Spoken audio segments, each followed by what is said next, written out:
Morning, everybody. CW here. I want to make a little video this morning, a little bit of a VR to a viewer and to a guy I sub to on YouTube, Nibbs from Walnut&Steel. He does some great videos on air guns and classic firearms, and he's just got a real nice. He makes a real nice video. He's got a real nice way about him. A nice, easy to talk to, like you're sitting down having a coffee or a beer and just talking to a friend. He makes a really nice video, and I've been watching some of his lately. He does quite a few of them, and he just bought a couple of air guns, fixer-uppers, and one of them there caught my interest, and it was a Benjamin, a late Benjamin 297, which is a 17 caliber, one of the last. It's a C9 series in the Sheridans, and this is what it looks like, except his is not nickel. It was a real popular gun. Some of you know the history on the Benjamins, and they've been around a long time.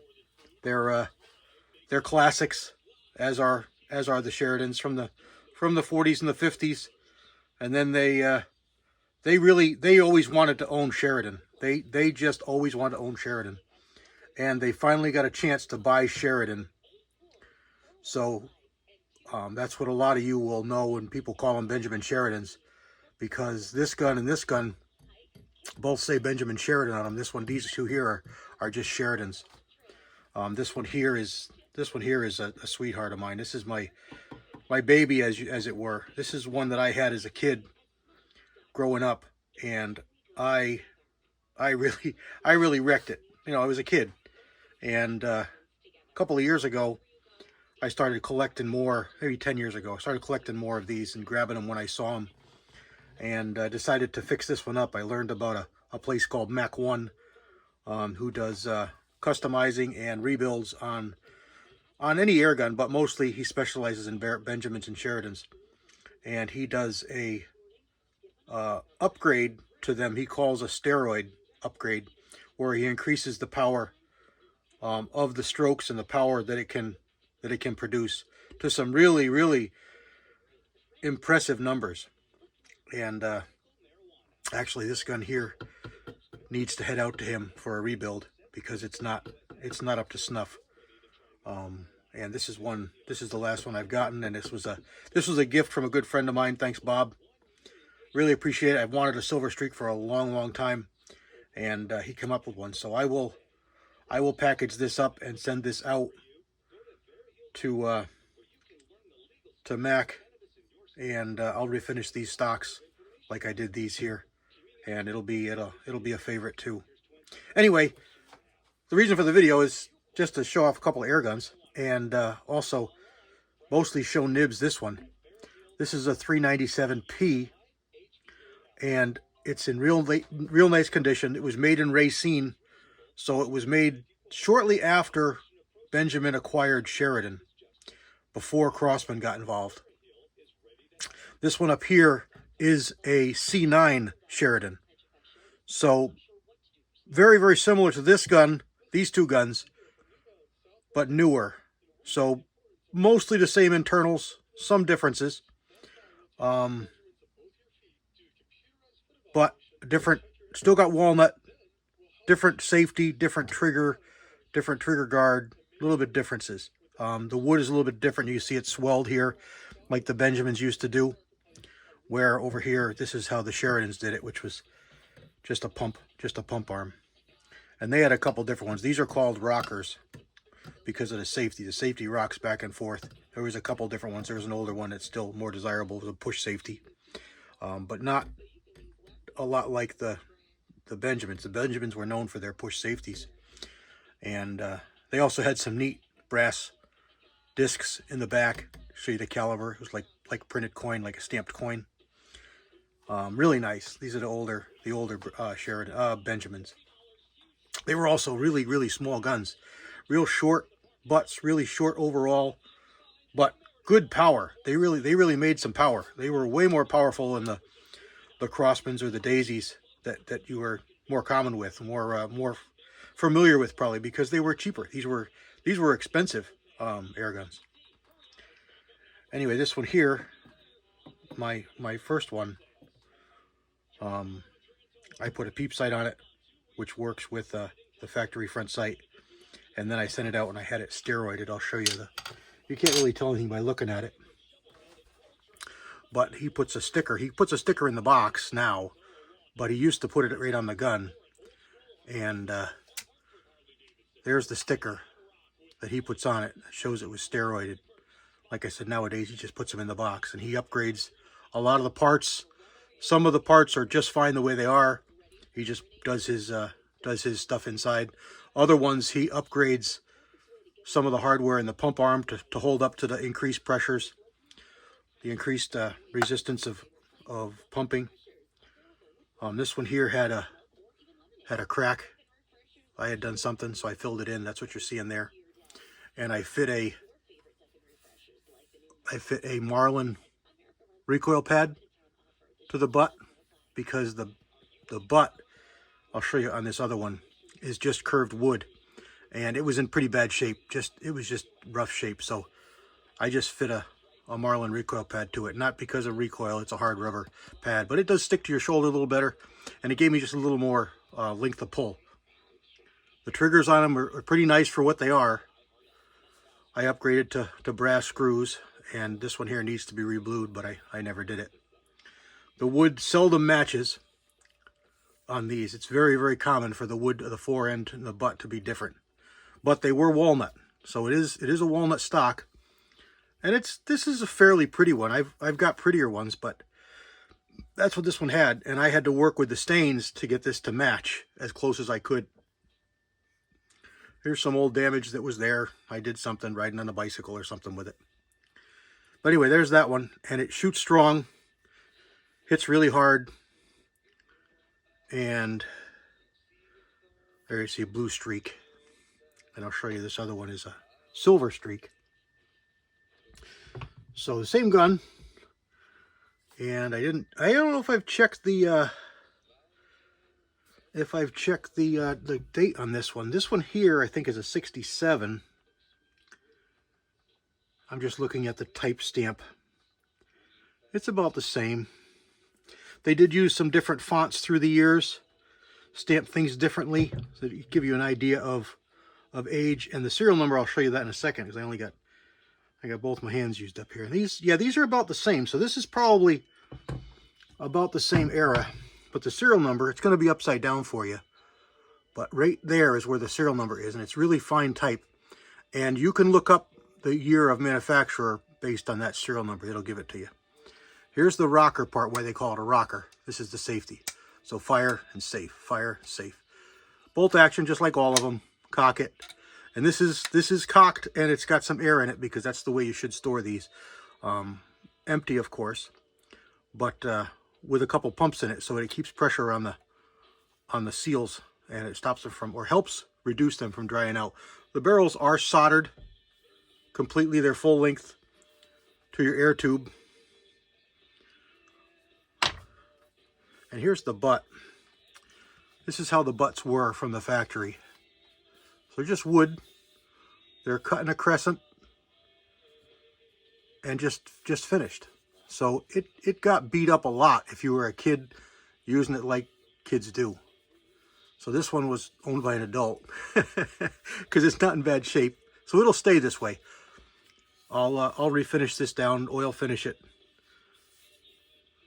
back to what it was when it was new. A little bit of corrosion on the rear sight there.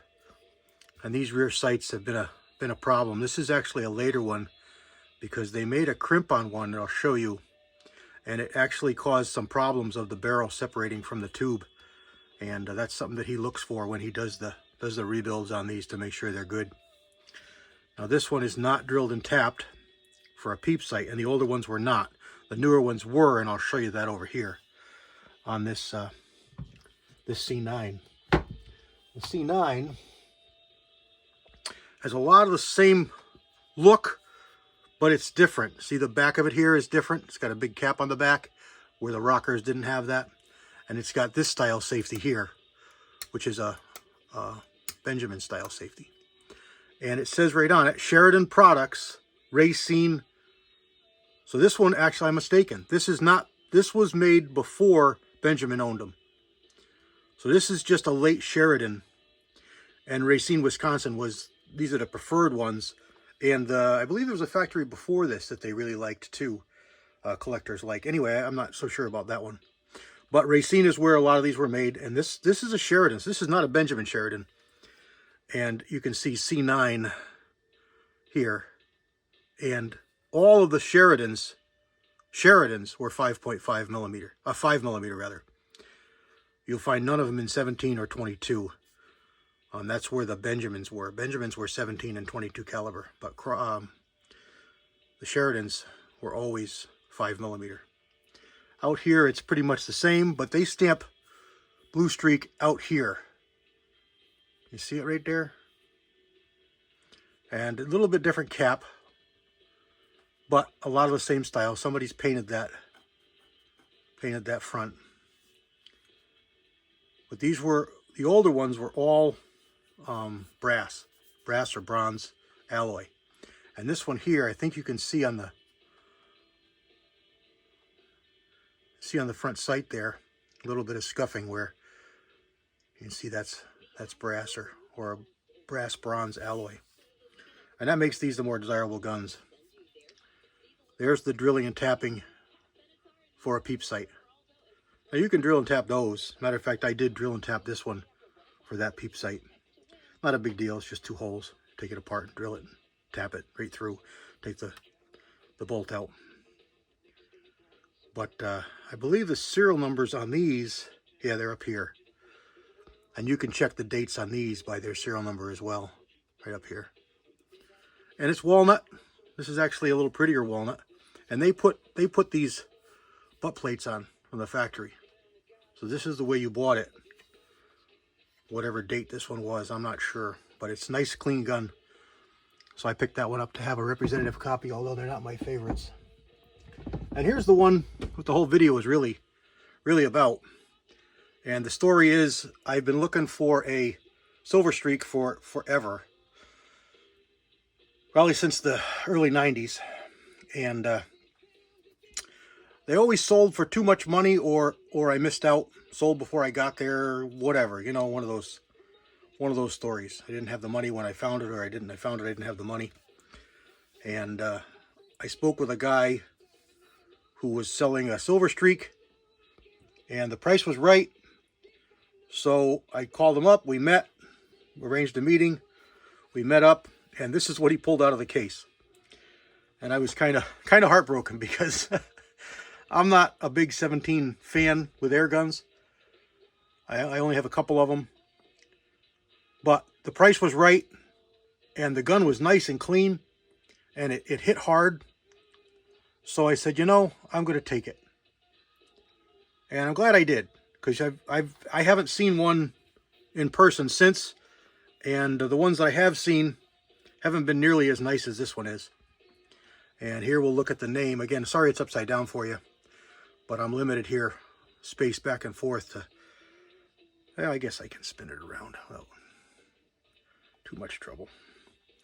And you can see Benjamin Sheridan. A lot of the same C9 style. This was made in Racine, so this is after Benjamin bought Sheridan, because they bought the plant and everything, and then they encompassed it and pulled out or did whatever they did. This is the model 397P, 4.5 millimeter, which is 17177, and it says on there pellets only, and a serial number, V prefix. A lot of the same linkages and looks of the Sheridan. Air hole, do not oil. Just a good quality gun. And again, this one, it takes a little bit to pump it up because it's a little bit higher powered, higher pressured than your average Crossman. And if you watch the kids, they have all kinds of funny ways to pump these things because they were so heavy. But you can see here the wood doesn't really match, which is very common. You know, it's a little bit lighter. and it's actually not really appealing with the grain on that side. This one here is a little bit better, but not great. This is the outer. This is not core wood. This is more towards the surface. This is nicer wood. This has got some burl in it. That's nicer wood.